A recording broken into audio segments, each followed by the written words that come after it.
오늘은 피아노 못 친다고 무능하다고 하지 않는다. 피아노 못 친다고 무능하다고 하지 않는다 라는 제목으로 하나님 말씀 증거하도록 하겠습니다. 기독교를 변화의 종교라 그럽니다.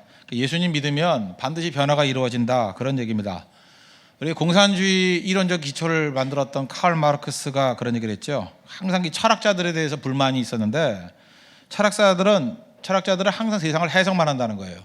그 해석만 해서 뭐 할 거냐? 세상을 변화시키는 것이 중요하다. 그러니까 세상을 바라보는 관점이 해석의 차원이 아니라 변화의 차원으로 바라봤다. 그게 칼 마르크스의 가장 중요한 점이죠. 안 되면 무력으로라도 뒤집어야 된다. 그게 칼 마르크스 이론 아닙니까? 사실은 그 방식에 있어서는 좀 차이가 있지만 세상을 해석의 대상이 아니라 변화의 대상으로 본다는 것은 기독교와 똑같습니다. 그래서 공산주의를 가장 기독교와 적대적인 세력이면서도 또 기독교의 미러 이미지라 그러는 이유가 바로 여기에 있습니다. 거의 비슷해요. 왜냐? 변화를 중요시 여기기 때문에 그렇다는 것입니다. 우리 말씀 교육도 마찬가지예요. 변화가 두 가지가 이루어져야겠죠. 우리 내면이 변화되는 것, 가치관의 변화, 속사람의 변화고 또 행동의 변화, 외면의 변화. 두 가지 답니다. 다 변화가 나타나는 거죠. 제가 얼마 전에 우리 초신자였던 어떤 성도에게 책을 한번 선물했던 게 있는데 그 찰스 쉘돈의 In His Steps라는 책이 있죠. 예수님이라면 어떻게 했을 것인가, 뭐 이렇게 번역됐던 책인데 뭐 예찬사에서 번역된 게 제일 좋은 것 같습니다. 제일 최근에 나온 거. 여러 가지가 있는데 내용은 간단해요. 어떤 한 마을에서 어떤 목사님이 예수님이라면 어떻게 생각했을까, 어떻게 행동했을까, 그의 발자취를 따라서 그대로 했더니 혁명이 나타나더라, 그 얘기 아니에요. 이 책 핵심이 무엇입니까? 변화입니다. 기독교는 변화구나. 행동의 변화가 이루어지니까, 사고의 변화가 이루어지니까 혁명적인 것들이 나타나게 되더라, 그 얘기입니다. 사실은 성경 말씀만큼 혁명적인 게 없습니다. 성경 말씀 있는 그대로 산다 그러면 주변이 가만 안 있어요. 그죠? 다 뒤집어지지. 그런 의미에서 성경보다 더 혁명적인 말씀은 없다고 생각합니다. 오늘 나아만 아시죠? 군대 장관이었는데 나병 걸려가지고 뭐 어려움 당했다가 엘리사 때문에 병 고침 받지 않았습니까? 그 이후에 변화가 되었습니다. 그죠? 변화됐다는 거예요. 변화되고 난 다음에 어떤 방향으로 변화가 되는지 우리도 이 나아만의 모습을 통해서 믿고 난 다음에 변화의 방향에 대해서 한번 살펴봤으면 좋겠어요. 세 가지로 정리하겠는데, 첫 번째는 즉각 감사하는 사람으로 변화되어야 됩니다. 변화의 원동력, 감사의 사람, 이게 출발이라는 거예요. 무조건 감사로 시작해야 된다는 것입니다. 15절을 보십시오. 나아만이 모든 군대와 함께 하나님의 사람에게로 도로 와서 그의 앞에 서서 이르되 내가 이제 이스라엘 외에는 온천하에 신이 없는 줄을 아나이다. 청하건대 당신의 종에게서 예물을 받으소서 하니. 도로 와서, 돌아왔다는 거죠. Went back to the man of God. Went back, go back, go back. 돌아왔다는 거예요. 그 돌아오는 게 감사합니다. 감사의 모습이 뭐냐 하면 어떤 걸 받고 난 다음에 went back, 돌아왔다는 거예요. 하나님의 사람에게 돌아와가지고 예물 드리고 그걸 얘기했다는 거죠. 우리 신앙도 마찬가지입니다. 하나님 앞에 문제가 있을 때 나아가잖아요. 응답받고 난 다음엔 그냥 가버리죠. 근데 go back, 돌아오는 신앙이에요. went back, 돌아오는 신앙. 그때 그게 능력이 있는 모습이 된다는 것입니다. 이 비스무리한 말씀이 누가복음 17장에 나오지 않습니까? 11절 이하에 보니까 거기도 10명의 나병 환자가 나오잖아요. 다 병고침 받고 가버렸는데 한 명만, 그것도 사마리아 사람이죠, 돌아와서 예수님 앞에 엎드려서 감사했다. 그것도 돌아오는 신앙이잖아요. Go back, went back. 그죠? 이게 주님께 돌아오는 신앙. 거기서부터 능력이 나타나기 시작하더라는 것입니다. 여러분, 인생 모든 것들이 반응인데 어떤 일이 벌어질 때 반응이 좋아야 됩니다. 반응이, 감사하는 반응이 있으면, 오늘 아침에 성장 얘기를 했잖아요. 성장이 무지무지하게 빨라요. 그러니까 감사하는 토양만큼 중요한 건 없다는 것입니다. 감사하면 정말로 강력하게 쓰임받는 모습이 될 수 있다는 것입니다. 그래서 여러분들 감사하는 모습 꼭 가져야 된다는 것입니다. 시카고에서 오신 분들 여기 계시죠? 시카고에 가면 거기 그 노스웨스턴 칼리지라고 있잖아요. 그 대학교의 그 구장인데 미시고 구장이 그 잠실보다 더 큰 것 같아요. 되게 좋아요. 거기 그죠? 되게 좋고 저는 거기서 자전거도 많이 타고 하는데 거기 가면은 그 뭐 비석 같은 게 하나 있어요. 뭐가 있냐면 1860년에 있었던 일이에요. 9월 8일인데 그 미시간호에서 유람선 하나가 침몰했답니다. 근데 거기 학생 중에 에드워드 스펜서라는 학생이 들어가서 17명을 구출했어요. 대단하죠? 그죠? 이렇게 수영으로. 그것도 두 가지죠. 수영을 얼마나 잘했으면, 또 하나는 얼마나 희생적인 마음을 가졌으면. 사실 그 사람 구하는 거 쉽지 않거든요. 지치면 자기도 죽을 수 있는데 17명을 구출했어요. 근데 그 구출을 17명 너무 많이 한 거죠. 그래서 후유증으로 그 건강에 손상을 입어서 몇 년 있다 죽었어요. 그러면 구출받은 17명 중에 장례식에 몇 명 왔을 것 같아요? 한 명도 안 왔대요. 그게 유명한 사건이에요. 물에 빠져 죽어가는 사람 17명 구출해줬더니 구출해 그 후유증으로 몇 년 있다 죽었거든요. 그 에드워드 스펜서가. 근데 장례식에 한 명도 안 왔다. 그게 특이한 거예요. 그래서 그 학교에서 이걸 강조하는 거예요. 이렇게 감사가 없어가지고는 안 된다는 거죠. 그래서 감사를 추억하고 감사를 기념하기 위해서 안 돌아왔다는 것을 기념하고 있어요. 이래서는 안 된다는 거. 반면교사죠. 진짜 그래서 성경 말씀만 그런 게 아니에요. 우리도 다 마찬가지예요.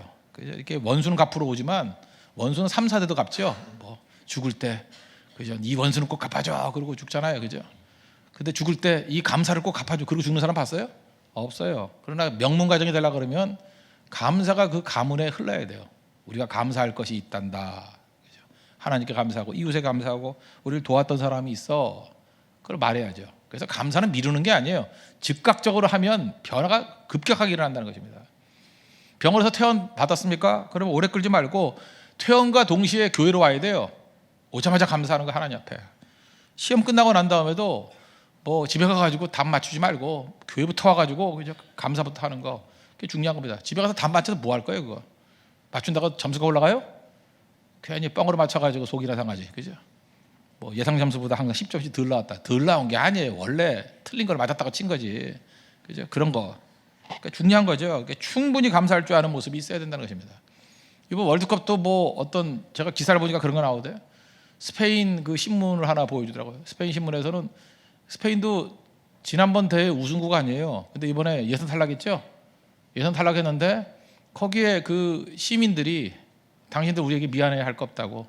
당신들 때문에 우리는 충분히 기뻤다고 즐거웠다고 그동안에 우승도 했고 그랬잖아요. 그러니까 탈락하는 사람들 격려해 주더라고요. 우리는 어떻습니까? 뭐 기뻤던 거 다 생각 안 하고 누구 죽일 놈인가 그거 찾고 있잖아요. 그죠? 홍과 박, 홍이냐 박이냐 막 이러는데 사실 그 감독도 사실 그분 때문에 얼마나 우리가 기뻤어요. 2002년부터 시작해서 그죠? 우리 희망이라 그러고 또 하나 그 박선수 그 선수도 지난번에 일본한테 우리가 맨날 밀리는데 그 선수가 넣어가지고 이겼잖아요. 생각하나요? 도쿄 대첩 생각 안 나요? 그때 그걸 생각하면서 야 이런 대단한 사람이 다 있구나. 그래서 그 선수를 기념해가지고 우리 카페도 미스박이잖아요. 예. 그렇게 하는데 지금은 너무 다 잊어버린 거야. 다 잊어버린 거야. 그거 아니면 가만히라도 있어야죠. 뭐 자기 못하고 싶으면 사겠나. 다 이유가 있는 거죠. 제가 볼 때 지금 그래요. 뭐 월드컵에서 뭐 좋은 경험을 했다 그러니까 뭐 월드컵은 경험의 장이 아니라 뭐 증명을 해야 되는 장소다라고 말한 또 분이 계시죠. 이영표라는 분. 그분을 감독으로 태웠으면 좋겠어. 그죠? 얼마나 잘하나. 두고 보자가 아니라 그 감독 한번 할 만하잖아요. 그죠? 그래서 돌아가면서 다 지난번에 차범금 그 해설위원도 감독했을 때 5대0 하고 난 다음에 중간에 쫓겨난 거 아시죠? 98년도에 모르세요? 그 월드컵 중간에 쫓겨났어요. 5대0으로 지고 네덜란드인가 5대0으로 지고. 그러니까 우리 항상 그래요. 그죠? 이렇게 단기적인 것만 생각하고 그 다음 생각 못 하는데 뿌리가 뭐냐? 정말 우리 민족엔 감사의 뿌리가 얕아요.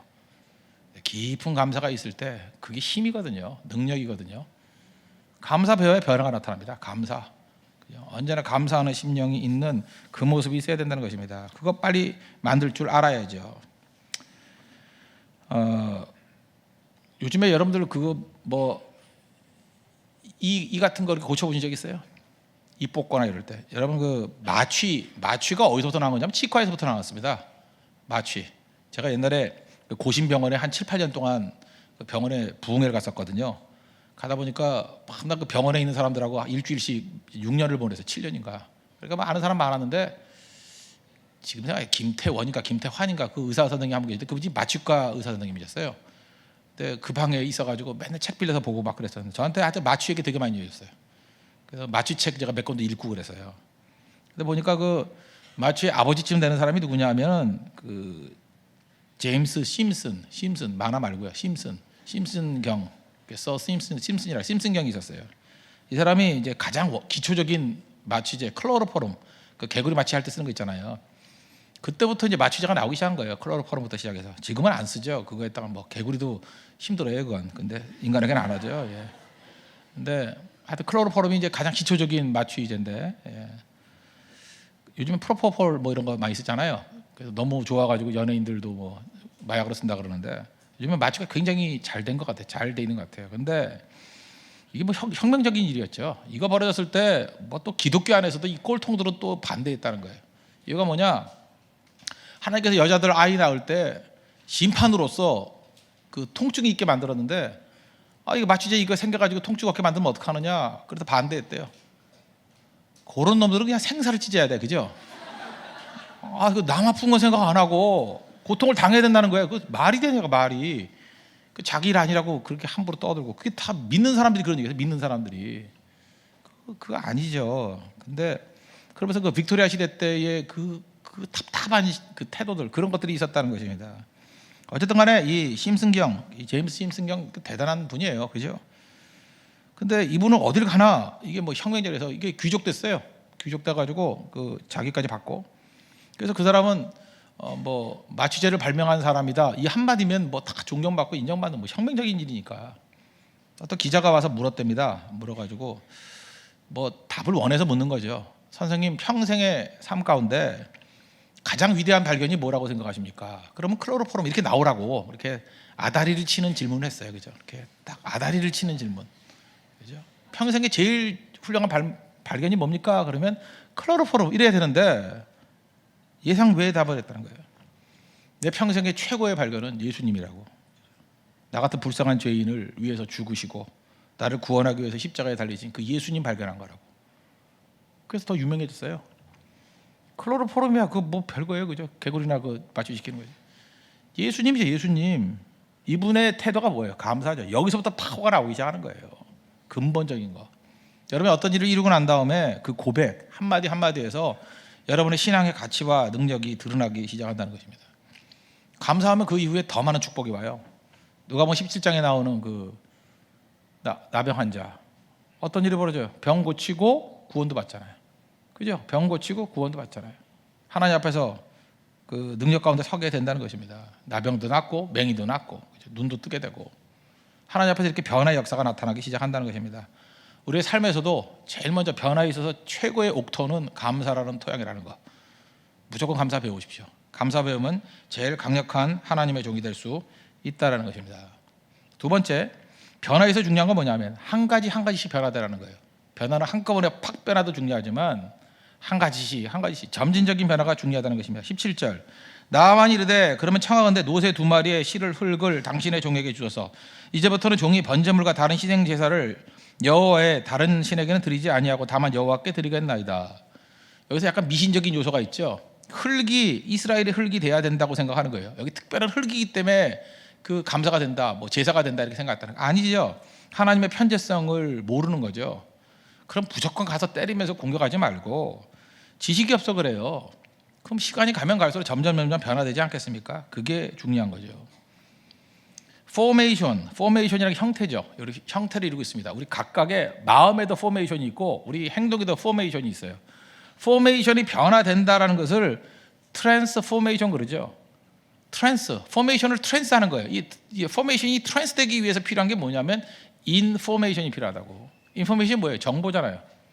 최고의 정보가 무엇입니까? 말씀이에요. 이 포메이션에 하나님 말씀이 인포메이션이 들어가면 비로소 트랜스포메이션이 가능하다고요. 그러니까 결국은 사람의 변화는요 막 윽박지른다고 되는 게 아니에요. 계속해서 정보를 주면 하나님의 말씀이라는 정보를 주면 변화가 돼요. 그래서 로마서 10장 17절에 말씀하잖아요. 믿음은 들음에서 나며 들으면 그리스도의 말씀으로 말미암으리라.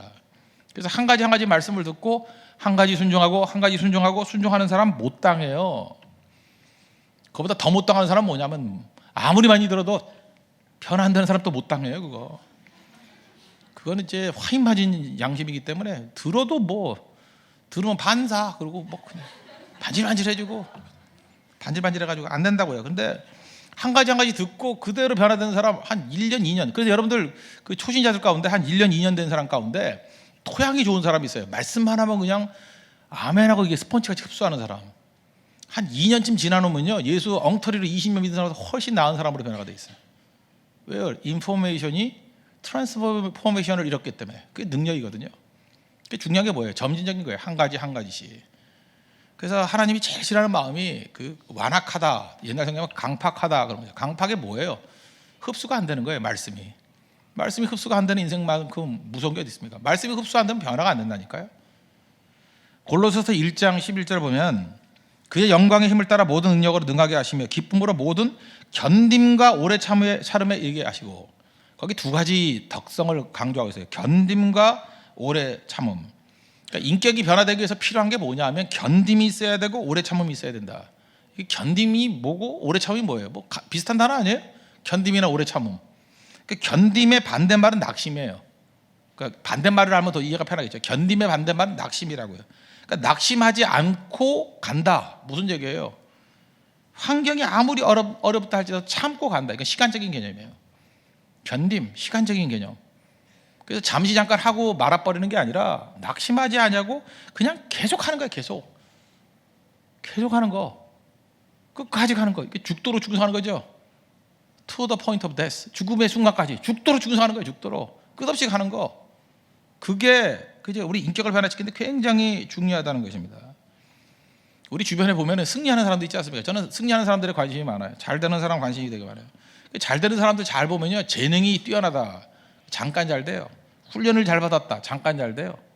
최종 승리는 누가 하냐? 인내. 끝까지 견디는 사람이 승리하는 거예요.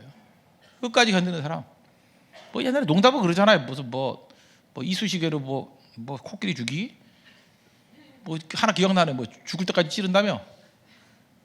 몰라요 그거? 뭐 제일 웃긴 게 뭐 허무한 게 뭐였냐면 뭐 죽기 직전에 찌른다 한번, 뭐 그것도 있고. 지금 저렇게 심하게 웃는 분들은 굉장히 옛날 분들이에요. 그죠? 그게 웃겼던 거고, 지금 여러분들 허무하죠. 그게 허무 개그인데. 그래도 하여튼 중요한 것 중에 하나 배우는 거 뭐냐 하면 이쑤시개지만 죽을 때까지 찌르면 죽을 거 아니에요. 그죠? 그게 견딤이라, 견딤. 낙심하지 아니하고 끝까지 하는 거 못 당하죠. 중국 사람들의 말 가운데도 우공이산이라는 게 있잖아요. 어리석은 노인이 산을 옮긴다. 똑같은 개념이죠. 끝까지 하면 다 될 수 있다는 것입니다. 그래서 찰스 스펄전이 그런 얘기를 했어요. 인내를 통해서 하나님의 모든 일들은 다 이루어진다는 거. 하나님 앞에 쓰임 받던 사람 보면 낙심하지 않고 인내 가지고 끝까지 했던 사람이에요. 끝까지. 그거 배워야죠.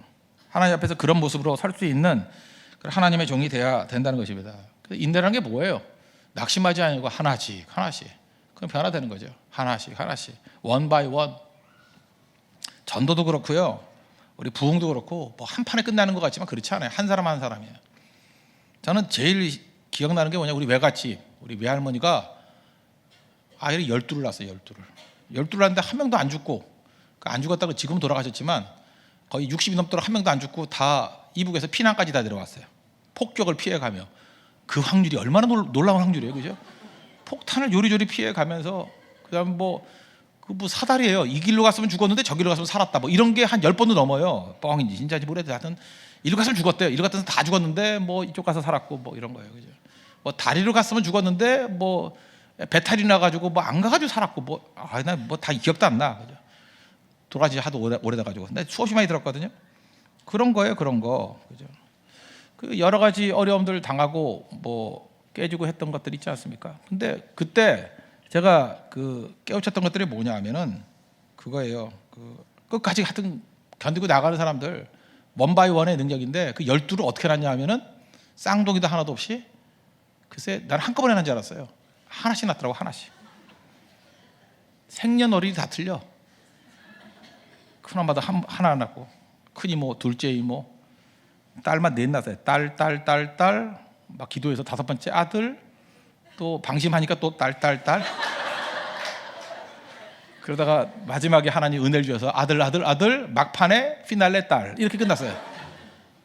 그래서 아들 4명에 딸 8이에요. 근데 다 모였을 때, 그래서 우리는 뭐 가족 모임이 좀 힘들었어요. 가족 모임 한다 그러면 버스 3대거든요. 그래서 뭐 가족 모임이지 무슨 뭐 전당대회인지 모를 정도로 뭐 이렇게 모였었는데, 근데 그거 볼 때마다 느꼈던 게 뭐냐면, 그래서 저는 우리 외갓집에서 배운 게 그거예요. 원 바이 원, 하나씩 나야 돼. 그래서 낙심하지 않아요. 그냥 하나씩만 나면 돼. 하나 전도하고 또 하나 전도하고, 어느 순간인가 확 불어나요. 저는 지금도 우리 친척이 몇 명인지 몰라요. 어딜 가나 다 있어. 일본 가도 친척이 있고요. 미국 가도 떼거지로 있어요. 미국 가면 뭐 진짜 많아요. 뭐 미국에서 친척 모여라 그러면 한 20명씩 모여. 어떻게 된 거지? 지금도 계속 낳고 있어요. 어디서 뭐 정체 모르게 막 낳고 있어. 그래서 제대에 와가지고는 몇 명이 있는지도 몰라요. 나 지금 다 못 본 조카들도 많고 알 수가 없죠. 지금 벌써 수백 명 막 이래서 막 너무 번성해가지고 고센 땅에 있는 이스라엘 백성 같아요. 막 번성해가지고. 근데 우리 외할아버지 외할머니 딱 두 분이 시작한 거예요. 근데 뭐 지금 뭐 알 수가 없어요. 막 쥐떼 같아요. 엄청나게 원 바이 원 견디는 거지. 견디면 그런 거라. 견딤이. 또 한 가지 개념이 오래 참음. 오래 참음의 제일 비슷한 개념이 자기 억제예요. 오래 참음. 오래 참음의 반대말이 분노죠. 분노. 자기 억제. 인격에 관한 부분입니다. 인격에 관한 부분. 오래 참다는 건 뭐냐 하면은 분노하지 않고, 그러니까 오래 참다는 거에 비슷한 그 무드는 그 성령의 열매예요. 갈라디아서 5장 22절 보니까 성령의 열매가 나오죠. 오직 성령의 열매는 사랑과 실학과 화평과 오래 참음과, 네 번째잖아요. 자비, 양선, 충성, 온유, 절제. 이 같은 것을 금지할 법이 없다. 이렇게 9가지 나오잖아요. 그리고 네 번째가 뭐예요? 오래 참음. 오래 참음이란 건 뭐냐 하면 그 인격적으로 끝까지 견디는 거예요. 끝까지 참는 거. 이런 사람이 있어요. 나쁜 환경은 잘 참으면서 그 사람에게 못 참는 사람이 있어요.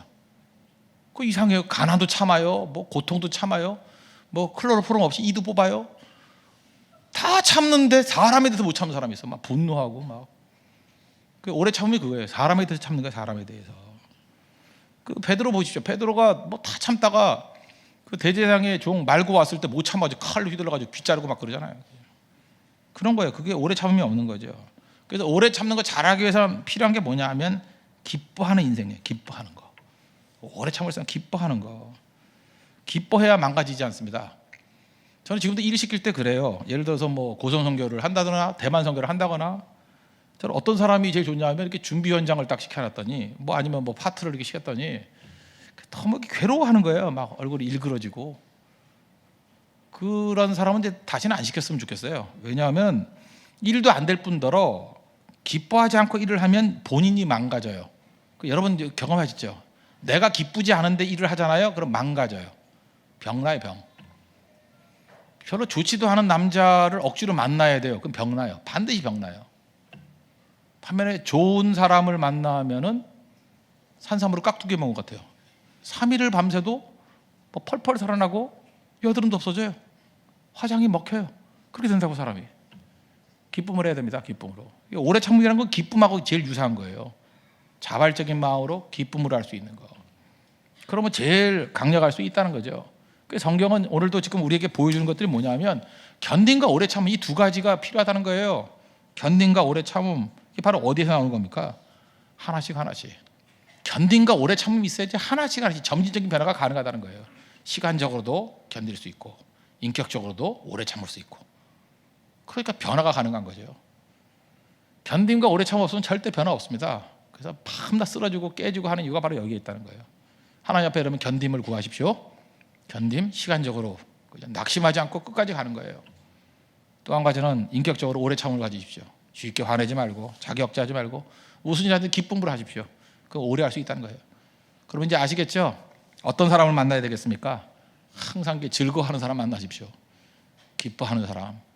그러면 그 결혼도 오래 가요. 그리고 결혼해가지고 다 후회하고 참 이게 결혼입니까? 이게 지옥이지 이런 사람들 보면은 오래 참지 못하는 사람이 있어요. 밤나 그냥 무슨 뭐 업앤다운이 심해가지고 오늘은 기뻤다 내일은 슬펐다. 그런 사람 있죠. 가방 사주면 좋아했다가 이틀도 안 가. 아니 그 300만 원짜리 사줘가지고 이틀도 안 가면 어떻게 살아요 남자가? 한 2달은 가야지. 아시겠죠? 떡볶이 사주면 3일 좋아할 여자를 만나십시오. 그거 제일 행복해요. 아니면 돈 하나도 같이 예배만 드리면 일주일 가는 여자 제일 좋아요. 그러면 그러니까 믿음이 좋아야 돼. 믿음이 마음에 믿음이 있어야 되고 주의 기쁨이 있어야 돼요. 이건 뭐 여자만 그런 게 아니라 남자도 마찬가지고 그냥 항상 즐거워할 수 있고 언제나 평온할 수 있고 하나님이 주신 능력으로 자기가 회복될 수 있는 능력 사람. 나에게 잘해주고 못해주고는 여러분 둘째예요. 결혼해서 한번 살아봐요. 내게 잘해주는 건 둘째 문제라니까. 잘해주고 못해주는 게 문제가 아니에요. 그냥 혼자 즐거운 사람이 제일 좋은 사람이에요. 혼자 놔둬도 즐겁더라. 혼자 놔둘 때 계속 즐거운 사람. 둘 중에 하나, 믿음이 좋거나 미쳤거나 둘 중에 하나인데 예.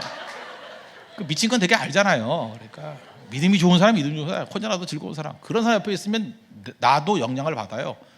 그래서 이 건강한 사람 옆에 있으면 살아나는데, 이건 무슨 완전히 그 스펀지 같이 힘을 다 뽑아먹는 사람이 있다고요.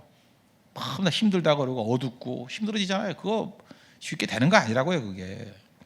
그래서 하나님 앞에서 가져야 될 게 뭐냐면, 오래 참음, 견딤과 오래 참 두 가지가 있어요. 시간이 우리 편이에요, 시간이. 그래야 원 바이 원 점진적으로 변화되는 변화를 체험할 수 있다는 것입니다. 그런 변화를 체험하는 믿음의 종 되길 바랍니다. 세 번째는 뭐냐면, 할 수 있는 것을 하라는 거예요. 할 수 있는 거 빨리빨리 해야 변화가 일어난다는 거예요. 그러니까 순종이죠. 할 수 있는 거 순종하라는 거예요. 오늘 18절을 보십시오. 오직 한 가지 일이 있사오니 여호와께서 당신의 종을 용서하시기를 원하나이다. 곧 내 주인께서 림몬의 신당에 들어가 거기서 경배하며 그가 내 손을 의지하심에 내가 림몬의 신당에서 몸을 굽히오니 내가 림몬의 신당에서 몸을 굽힐 때 여호와께서 이 일에 대하여 당신의 종을 용서하시기를 원하나이다. 이거 뭐 우상숭배하겠다는 얘기 같이 보이잖아, 얼핏 보면. 근데 이 내용을 잘 앞뒤를 살펴보면 그 얘기가 아니라 지금 나아만은 이런 얘기를 하는 거예요. 내가 현실적인 부분에 들어가서 싸우겠습니다. 처음에는 신당에도 같이 가가지고 이렇게 부딪히는 것 같이 보이지만 결국은 나뿐만 아니라 왕까지도 하나님을 섬기는 사람으로 변화되기를 원합니다. 현실과 부딪혀 보겠습니다. 그 얘기죠. 선언만 하는 게 아니라 현실 속에 들어가서 내가 정말 빛이 되길 원합니다. 소금 되길 원합니다. 그 얘기 하는 거 아니에요, 그 얘기. 그러니까 여기서 중요한 게 무엇입니까? 할 수 있는 거 하겠다는 거예요. 자기가 할 수 없는 것들은 따라 하지만 내가 할 수 있는 부분에서 최선을 다해서 변화시키겠습니다. 그 얘기예요. 여기서 무능과 유능에 대한 개념을 한번 정리해 봅시다. 무능이란 게 뭐예요? 못하는 것이 무능이냐? 그렇지 않죠. 오늘 제목과 똑같습니다. 제가 피아노 못 칩니다. 피아노 못 쳐요. 피아노 못 치는 사람 많죠? 피아노 치는 사람 몇 명 되겠어? 젓가락 행조 그런 거 말고 연주 같은 피아노. 근데 지금 말하는 그거예요? 못 치는 사람이 더 많잖아요, 여기. 요즘 뭐 피아노 다 친다 그러지만 몇 명이나 치겠어? 못 치잖아요. 그죠? 근데 피아노 못 치는 사람을 무능한 사람 그렇게 얘기해요? 아니죠. 피아노 못 치는 사람 그러죠. 그렇잖아요. 그러니까 무능하다라는 것은 무조건 못하는 것을 무능하다 그런 게 아니라 할 수 있는 것을 제대로 못하는 사람을 무능하다 그래요. 그 사람 직업이 피아니스트예요. 근데 피아노 못 쳐. 그럼 무능한 거죠. 그렇지 않아요? 여러분이 설교 못한다 그러면 설교 못하는 게 왜 무능한 거예요? 설교 못할 수도 있지. 뭐 내가 설교 잘해서 뭐래. 그죠? 설교 잘하는 사람 시키면 되는 거지. 아니면 뭐 전도지 뿌리면 되지. 찌라시 뿌리면 되지. 안 그래요? 설교를 다 잘해야 되는 거 아니잖아요. 근데 목사인데 설교 못한다 그럼 무능하죠. 그렇게 말해야 되잖아요. 목사가 뭔데? 프리처잖아. 프리처가 프리칭을 못하면 무능한 거죠. 그 얘기예요. 축구 선수가 축구를 못해. 그럼 무능한 거죠. 수영 선수가 물에 빠져 죽었어. 그럼 무능한 거죠. 그게 어떻게 수영 선수야? 수영 선수고 수영 선수가 왜 물에 빠져 죽어? 나와가지고 뭐 맞아 죽어야지. 그지? 어떻게 물에 빠져 죽냐고. 그냥 곤란한 얘기 아니에요? 무능은 그런 거예요. 무능 건 할 수 있는 분야에서 못하는 것, 사명으로 주어진 것들을 못하는 것, 그걸 무능이라 그런다고요. 그러니까 내가 이 세상에 있는 걸 다 잘해야 되는 거 아니죠. 여기저기 돌아다니지 말고 내가 있는 자리에서 하는 것들의 실력을 기르십시오. 이게 유능이에요. 다 변화시켜야 되는 거 아니에요. 있는 사람 변화시켜야죠. 제가 미국에 있는 사람들 변화 못 시키는 거 좀 무능 아니에요. 그러나 홍대세교에 나와 있는 성도들을 오랫동안 나왔는데도 불구하고 말씀으로 변화시키지 못한 건 무능한 거죠. 그렇잖아. 여기 있는 사람들 하나님께서 맡겨주신 양떼들은 변화시켜야 될 거 아니에요. 양떼들은 사랑해야 될 거 아니에요. 그것도 못하면 무능한 거죠. 뭐 세상에는 모든 걸 다 사랑하는 게 아니잖아요. 맡겨진 양떼는 사랑해야 될 거 아니에요. 맡겨진 양떼는 말씀을 양육해야 될 거 아니에요. 그거 하면 돼요. 그럼 유능한 거예요, 그게. 여러분들 유능과 무능의 얘기를 꼭 알아두시고 뛰십시오. 그래서 중요한 게 뭐예요? 자기 자리 떠나지 말라는 거예요. 자기가 있어야 될 자리 있어야 된다는 거죠. 한동안 우리 뭐 농구 황제였던 마이클 조던이 야구했던 거 아시죠? 그 트리플 A 가가지고 2할도 못 쳤어. 무능한 거죠, 바보. 뭐하러 야구를 해? 그 마이클 조던 그때도 야구할 때도 23번 달고 뛰대. 23번 나와가지고 한 번도 안타 못 치더라고. 그러다가 다시 농구로 들어갔더니 다시 농구 황제가 되는 거예요. 조던이 있어야 될 자리가 어디예요? 야구. 아니 농구. 만약에 유현진이 축구를 한다 그러면 말도 안 되죠. 자기가 있어야 될 자리. 제가 옛날에 뭐 그런 얘기 했었잖아요. 그 토끼와 거북이 얘기. 그 거북이가 왜 토끼 못 이기냐? 무능해서가 아니라 위치를 잘못 파악했기 때문에. 하나님께서 바다에서 살게 만든 거북이를 뭐하러 자꾸만 육지에 와가지고 토끼하고 경주하려고 그래. 그렇게 지는 거죠. 물론 뭐 이야기에서야 한 번 이기죠. 토끼 잘 때. 그러니까 토끼 자야 이기잖아요. 안 자면 수먼지 먹을 거 아니에요. 그럼 나쁜 놈 범죄하냐고, 범죄. 그죠? 실수할 때 이기든지, 그 종속된 거 아니에요. 실수할 때 이기든지 아니면 실수하게 만들든지 함정 파야 되고, 아니면 수면제 먹여야 되니 범죄고. 이길 수 있는 그거밖에 없잖아요. 그런데 거북이가 바다에서 토끼하고 싸우면 백전백승이죠. 거북이는 바다에서는 물고기 수준이잖아. 그리고 토끼는 물을 싫어하니까 물에 들어가면 죽어요. 수영을커녕 물에 들어가면 죽어. 나의 바다를 발견해. 나의 바다. 여기저기 뛰지 마십시오. 지금 적어도 나이 20대 후반쯤 돼가지고 뭐 아직도 방향을 못 잡아가지고 자꾸만 뭘 바꾸려고 그러는 사람들 있잖아요. 뭐 바꿀 수도 있어요. 뭐 전혀 가능성이 없다는 얘기는 아닌데, 대부분 자기가 지겨워하는 게 자기 은사예요. 왜 지겹냐 하면 오래 했기 때문에 지겹거든. 그러니까 내가 지겨울 정도면 딴 사람은 아무리 노력해도 그만큼 못해요. 조금 전에 이렇게 찬양했죠. 찬양하는 사람들, 이 사람들 내가 봐도 연습 별로 안 했어. 그렇게만 내가 몇 번 못 봐서 하는 거. 근데 대충 맞춰서 하니까 이 정도 하잖아요. 저하고 조영대 집사하고 조지환하고 뭐 이렇게 여러 조조들이 모여가지고 그래서 노래 연습을 뭐 한 일주일 했다고 합시다. 일주일이 뭐 한 달 했다고. 이만큼 나올 줄 알아요? 안 나와요. 왜? 은사가 아니기 때문에. 그죠? 저 형제는 뭐 닭가슴살 먹고 뭐 이렇게 아령이나 하고 이런 건 해야죠. 자기 은사에 맞는 거 하면 돼요. 그러니까 아닌 건 안 된다고. 여기서 할 수 있는 게 뭐예요? 유능한 사람 되기 위해서는 나의 필드를 찾아야 돼요. 내 바다가 어딘지를 알고 나아갈 때 그때 변화의 역사가 나타나기 시작한다는 것입니다. 제가 삶 속에서 가장 큰 변화를 일으킬 수 있는 게 뭔지 알아요? 기도문이에요. 말씀이에요. 하나님 앞에 겸손하게 겸비하게 엎드려서 기도하고 말씀을 준비하면 가장 큰 능력은 말씀에서 나타날 거라고, 예배에서 나타날 거라고. 그렇죠? 제게 주어진 거니까. 여러분도 마찬가지예요. 삶 속에서 가장 큰 변화의 역사가 어디서 나타나느냐? 여러분에게 맡겨주신 그 부자에서 나타난다고. 내 전공 분야에서. 거기서 제일 큰 변화가 나타나요. 그거 붙들라고요.